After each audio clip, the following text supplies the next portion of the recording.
Bonjour et bienvenue dans ce temple. En Luc 17, les apôtres disent au Seigneur « Augmente en nous la foi ». Et le Seigneur dit « Si vraiment vous aviez de la foi, grosse comme une graine de moutarde, vous diriez à cet arbre « Déracine-toi et va te planter dans la mer » et il vous obéirait. »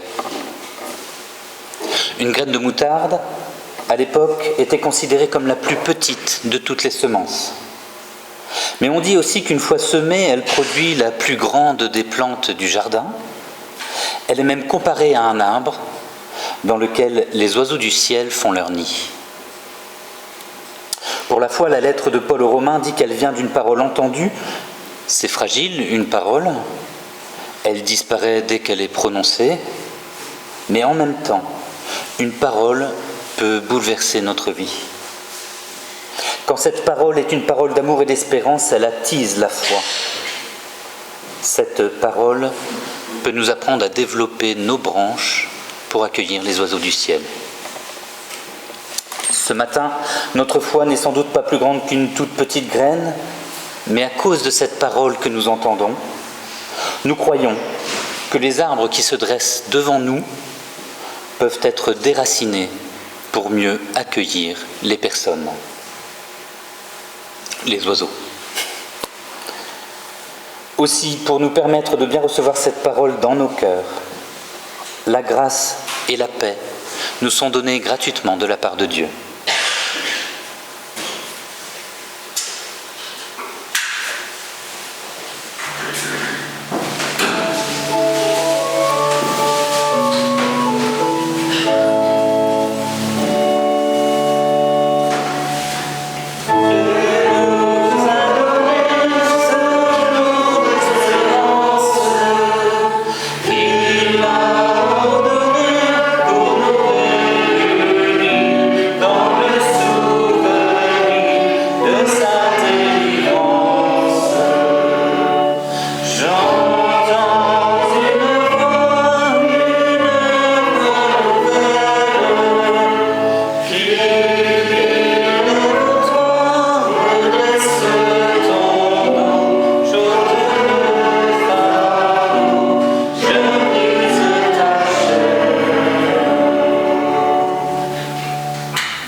Nous restons debout pour la louange.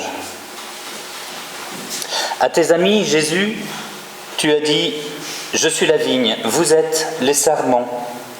Celui qui demeure en moi et en qui je demeure, celui-là portera du fruit en abondance. » Jésus, tu es la terre de nos racines. Tu es la sève, tu es la vigne. Tu es cette force qui nous fait porter du fruit et qui nous permet d'aller plus loin, de dépasser ce qui nous limite, pour vivre chaque jour un peu plus l'amour que tu fais habiter en nous.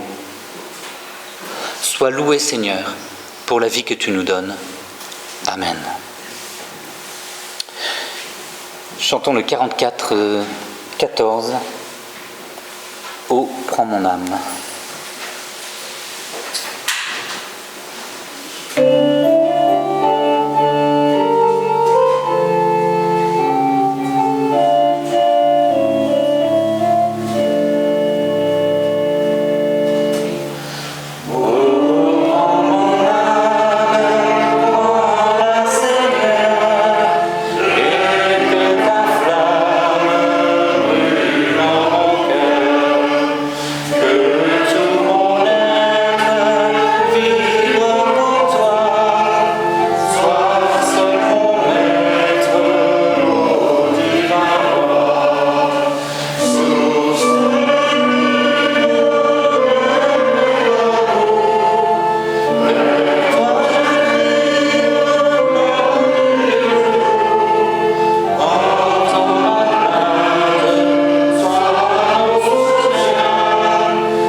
vous asseoir. Ce matin, il y a l'éveil à la foi et il y a l'école biblique. Donc, puisque la louange est passée, je vais inviter les deux groupes à rejoindre leur salle en passant par la sacristie, s'il vous plaît.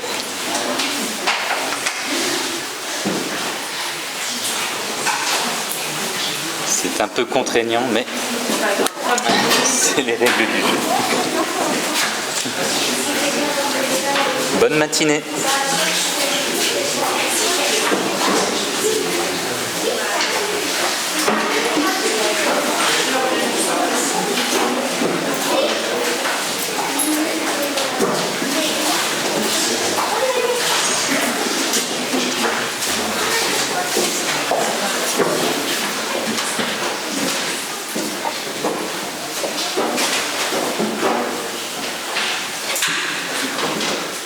On les a tous?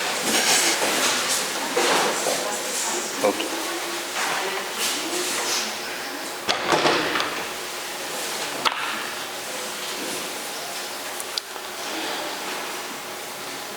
Écoutons la loi que Dieu nous donne pour vivre ensemble avec cette parole de Jésus.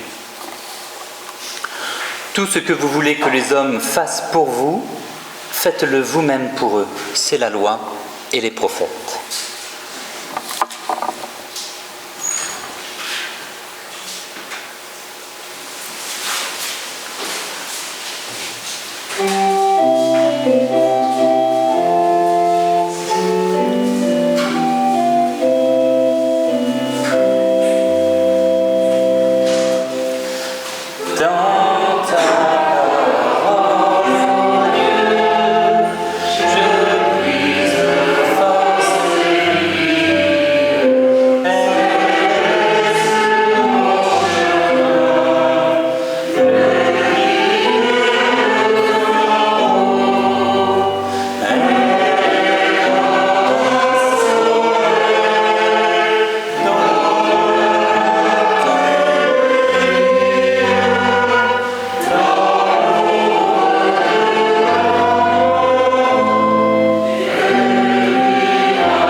Et nous restons assis pour la repentance, car la lecture de la loi nous montre ce que nous devrions faire pour vivre en harmonie, et elle nous montre aussi ce que nous n'arrivons pas à faire.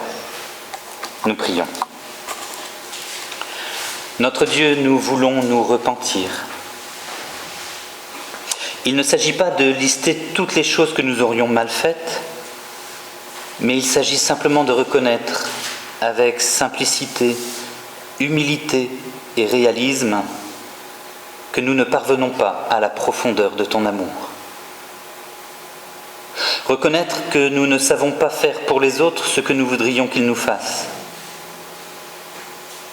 Alors que nous n'aimons pas être jugés, nous jugeons. Alors que nous n'aimons pas qu'on nous fasse la morale, nous faisons la morale. Alors que nous n'aimons pas être exclus, nous excluons. Seigneur, par ton esprit, élargis encore nos cœurs. Remplis-nous de ta grâce, de manière à ce que nous puissions en faire profiter les personnes qui nous entourent, afin que nous puissions leur faire comme nous voudrions qu'elles nous fassent. Amen.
Levons-nous pour l'annonce du pardon de Dieu.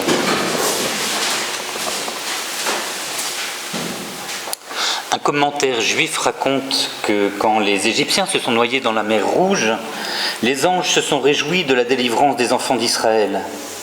Ils se sont tournés vers Dieu et ils lui ont demandé « Pourquoi pleures-tu ? Réjouis-toi, les ennemis d'Israël sont vaincus. Ils ont péri. » Et le Dieu de miséricorde a répondu aux anges « Mes enfants ont péri. Mes enfants ont péri. Pourquoi devrais-je me réjouir de la mort de mes enfants ?» Devant Dieu, tout être humain, quel qu'il soit, a la même valeur. Sais-tu que tu es enfant de Dieu ? Sais-tu que tu es aimé de Dieu ? Sais-tu que pour toi il a tout donné ? Que son pardon et sa miséricorde te relèvent et qu'il te fasse vivre.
Je vous invite à vous asseoir et à prier avant la lecture de la Bible.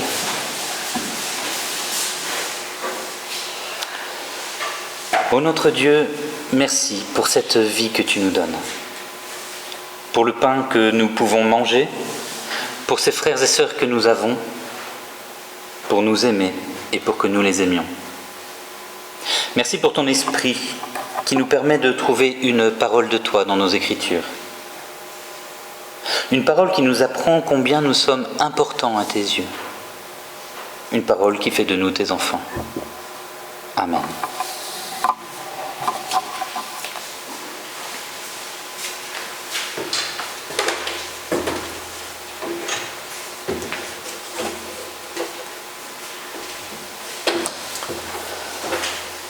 Ce matin, nous lisons dans l'Évangile selon Luc, au chapitre 6, au verset 27 à 38. Cette lecture ne fait pas partie des lectures du jour.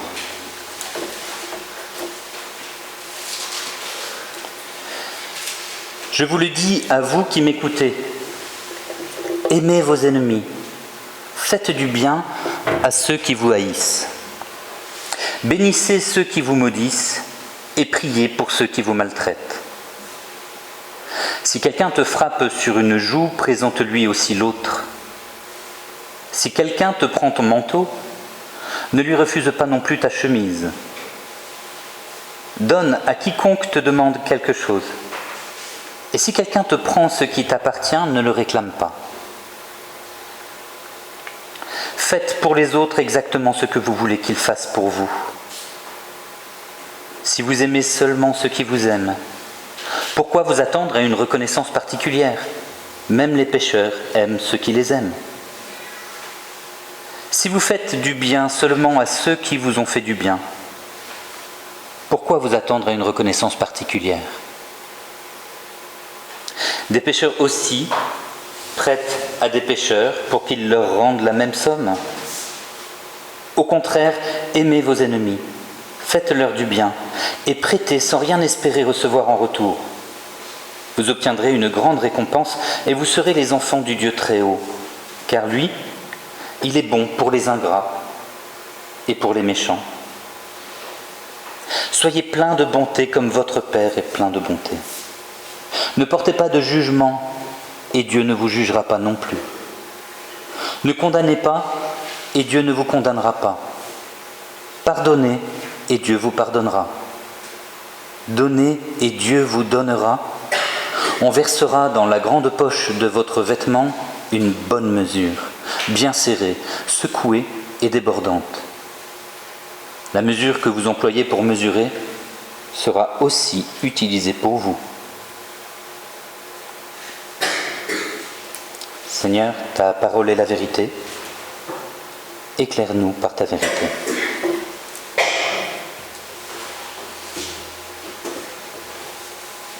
Ce n'est pas partie des lectures du jour, et en plus, je ne vais pas commenter ce passage, mais vous entendrez, j'espère, comment ma prédication résonne avec ce passage. Il y a quelque temps, j'ai prêché sur la manière dont nous étions encouragés à nous pardonner au sein de la communauté. Donc je vous fais un rapide résumé des épisodes précédents. Si ton frère ou ta sœur t'a fait du mal, va le trouver et montre-lui sa faute. S'il ne t'écoute pas, retourne-y avec un ou deux témoins. S'il refuse encore de t'écouter, dis-le aux personnes qui représentent ta communauté de foi. Pour nous, c'est le conseil presbytéral. Et enfin, s'il refuse d'écouter l'Église, considère cette personne comme un païen ou un collecteur d'impôts. N'oublie pas que tu devras pardonner jusqu'à 70 fois 7 fois, parce que c'est là l'effort que Dieu te demande de faire, afin que tu imprimes dans ton cœur l'importance de pardonner comme Dieu te pardonne. Il t'a donné la responsabilité d'ouvrir et de fermer les portes de la grâce, et tu dois être bien conscient de ce que signifie fermer les portes de la grâce. Il va sans dire que quand je dis « tu », il s'agit de toi, de moi, de nous. Je ne me pose pas en donneur de leçons. Aujourd'hui, je voudrais parler du pardon envers les personnes qui ne sont pas de notre communauté. Je m'intéressais à ces personnes qui sont désignées par le Jésus de Matthieu comme étant des païens et des collecteurs d'impôts. Parce que si je dois considérer mon frère ou ma sœur qui refuse de reconnaître ses torts comme un païen ou un collecteur d'impôts, je dois absolument savoir comment Jésus, lui, les considère. Ça me permettra d'adapter mon comportement d'une manière qui soit plus juste.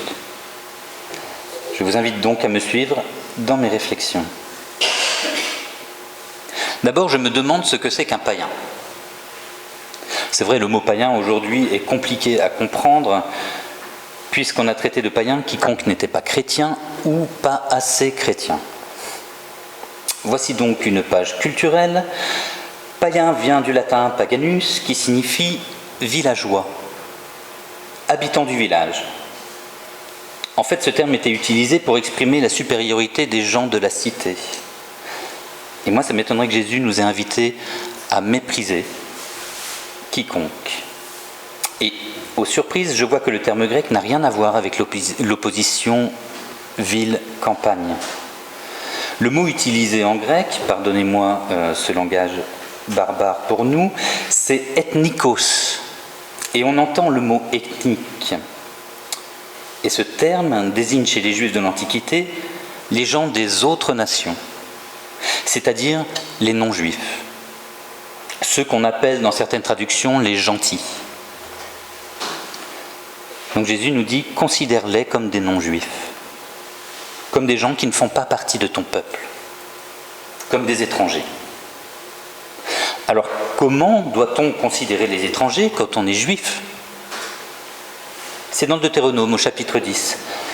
Vous aimerez l'étranger car vous avez été étrangers dans le pays d'Égypte. Vous aimerez l'étranger. Ah bon ? Alors si ton frère ou ta sœur ne reconnaissent pas leurs torts, vous les aimerez. C'est ça qu'il nous dit Jésus ? On va vérifier. Avec Exode 22, tu ne maltraiteras point l'étranger et tu ne l'opprimeras point, car vous avez été étrangers dans le pays d'Égypte. Et avec Lévitique 19, vous traiterez l'étranger en séjour parmi vous comme un indigène du milieu de vous. Vous l'aimerez comme vous-même, car vous avez été étrangers dans le pays d'Égypte. Alors voilà, j'en suis convaincu. Pour Jésus, considérer son frère ou sa sœur comme un païen, c'est une invitation à aimer et à prendre soin de celui ou de celle qui nous a fait du mal. Bon, et le collecteur d'impôts alors ? Parce que quand même le collecteur d'impôts, non seulement il travaille pour le compte de l'envahisseur romain, qui opprime le peuple, donc c'est un peu un traître, mais en plus il se met dans les poches une partie des impôts qu'il prélève. En tout cas c'est la réputation qu'ont les collecteurs d'impôts à l'époque. Ça veut dire qu'il s'enrichit sur notre dos. Là aussi, il fait tout pour mériter notre mépris. Alors que nous dit Jésus ? Eh bien, Matthieu 9 nous parle de cet épisode justement où un collecteur d'impôts, ou publicain selon les traductions, a été appelé par Jésus à devenir son disciple. Vous vous souvenez comment Matthieu nomme ce collecteur d'impôts ? J'entends pas. Non, c'est pas Zachée. En fait, Marc et Luc l'appellent Lévi, mais Matthieu l'appelle Matthieu. Il y a des théories qui disent que le Matthieu qui a écrit l'évangile est ce collecteur d'impôts. Je ne sais pas si c'est vrai.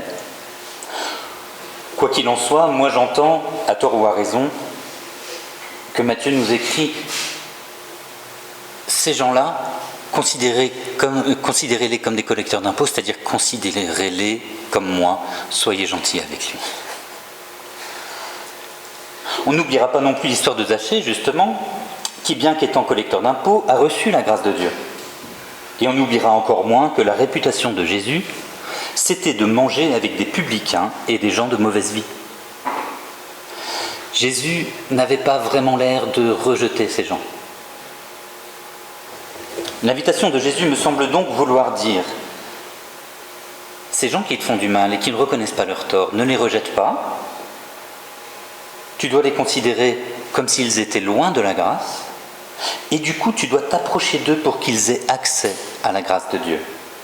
Ne les méprise pas, ne les rejette pas, car s'ils sont étrangers à la grâce de Dieu, c'est qu'ils en ont encore plus besoin que toi. » Au lieu d'exclure, Jésus nous incite à les accueillir et à les persuader d'accepter d'être aimés. Comme dans l'histoire où le berger laisse ses brebis pour aller chercher celle qui est perdue. Problème. Lionel, les gens qui ne veulent pas croire en Jésus-Christ iront en enfer. Et nous ne devons pas leur annoncer la grâce, mais leur montrer que leur péché les condamne. Vous ne me croirez peut-être pas, mais j'ai souvent entendu de tels propos dans ma vie. Des propos qui disent qu'il faut convertir les autres en les terrifiant par la perspective de l'enfer. L'expérience m'a montré d'une part que c'est le meilleur moyen d'installer une culpabilité profonde dans le cœur des gens, et d'autre part qu'aujourd'hui les gens rejettent la foi précisément parce qu'ils ne veulent pas d'une religion qui les écrase de culpabilité. Mais au-delà de ça, il y a quelque chose de bien plus profond théologiquement qui me tracasse. Et je vais prendre la question avec le sujet du jugement. Le credo que nous allons réciter tout à l'heure dit de Jésus, il viendra pour juger les vivants et les morts. Ça suppose que toute vie sera jugée un jour. La religion chrétienne a proclamé pendant des siècles que l'enfer attendait celles et ceux dont le comportement était mauvais. La religion chrétienne a imposé la terreur non seulement aux communautés chrétiennes, en niant la possibilité d'être sûr de son salut, mais aussi aux personnes qui n'étaient pas chrétiennes. Au XVIe siècle, cette question obsédait Martin Luther, qui a découvert finalement que selon la Bible, le salut ne pouvait pas être marchandé. Nos actes ne nous font pas mériter le salut. Il a pris conscience qu'on ne pouvait absolument rien faire pour mériter l'amour de Dieu.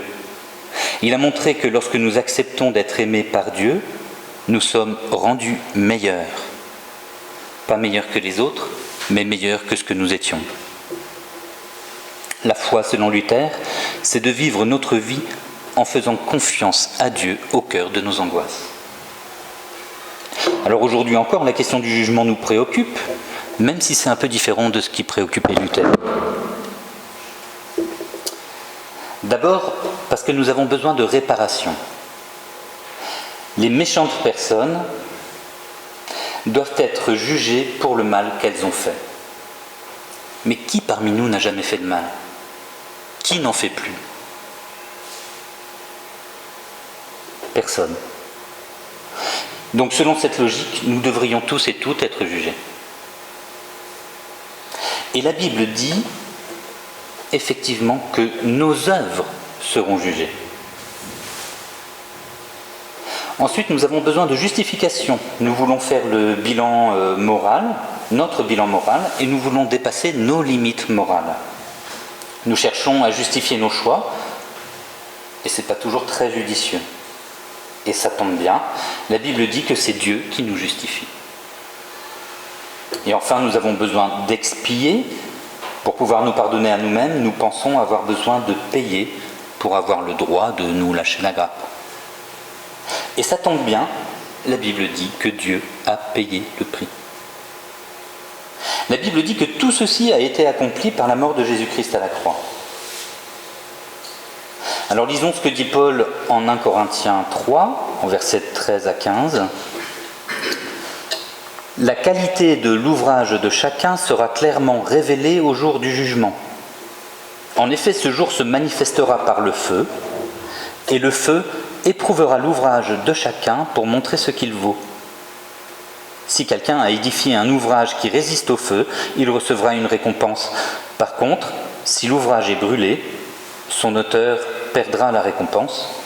Cependant, lui-même sera sauvé, mais comme s'il était passé à travers les flammes d'un incendie. D'après moi, Paul indique ici que nous serons jugés, que nos œuvres seront éprouvées par le feu, pour que notre salut soit impeccable. Tous et toutes jugés, mais tous et toutes pardonnés. Le mal que nous commettons sera brûlé. Et de la manière dont je comprends la bonne nouvelle de l'Évangile, s'il existe un enfer, il est vide de toute présence humaine. Au final, les personnes mauvaises sont celles qui ont le plus besoin du pardon. Il nous est permis de ne pas satisfaire notre désir de punir et de condamner. Il nous est permis de mettre fin à notre soif de vengeance. Il nous est permis de libérer les autres des charges que nous avons contre eux. Il nous est permis d'annoncer la grâce de Dieu. J'ai bien conscience que de dire ça, c'est scandaleux. Et je mesure combien il est dit situations où le pardon n'est pas possible, voire peut-être pas souhaitable. En tout cas, c'est très difficile de pardonner dans certains cas. C'est le cas notamment des situations de grande violence que certains ou certaines ont pu subir et subissent peut-être encore. Donc, je me dis, si vous avez subi des traumatismes, ce message n'est peut-être pas adapté à votre situation. Ne ressortez pas d'ici avec un sentiment de culpabilité parce que le désir de pardonner n'est pas là.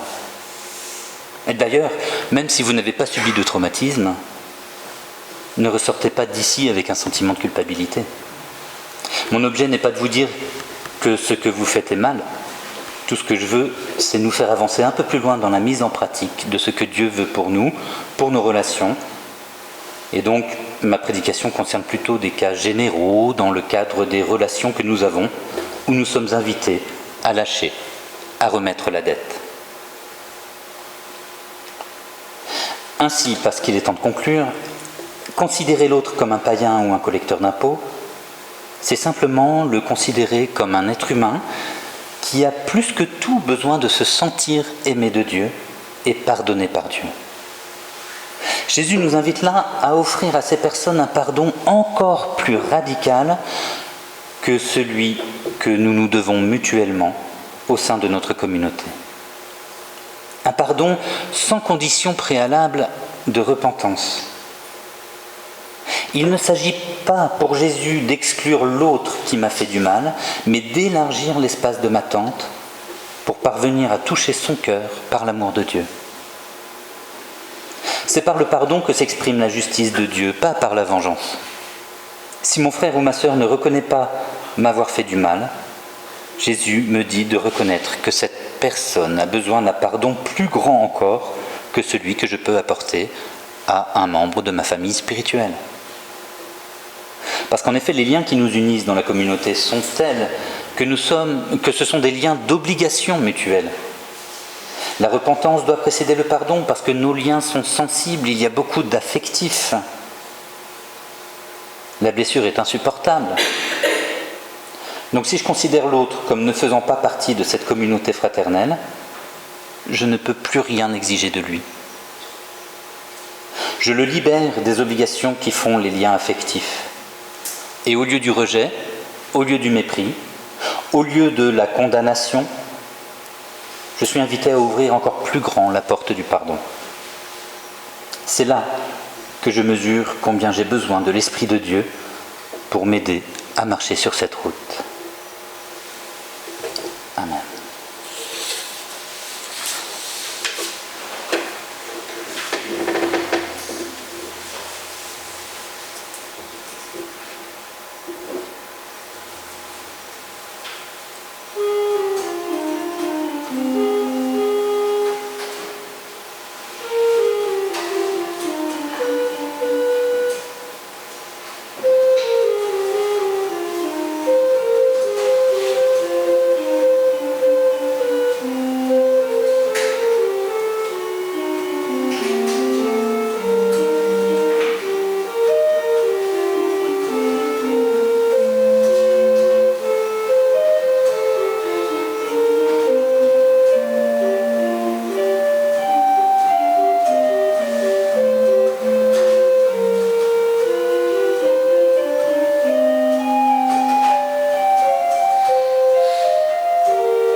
Levons-nous et chantons ce chant qui est un peu l'hymne de Martin Luther King.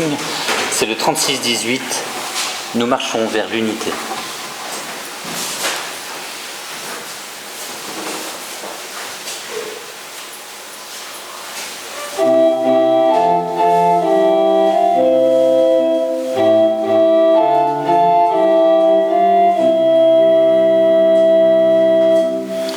L'unité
Je vous invite à rester debout pour confesser votre foi avec le symbole des apôtres.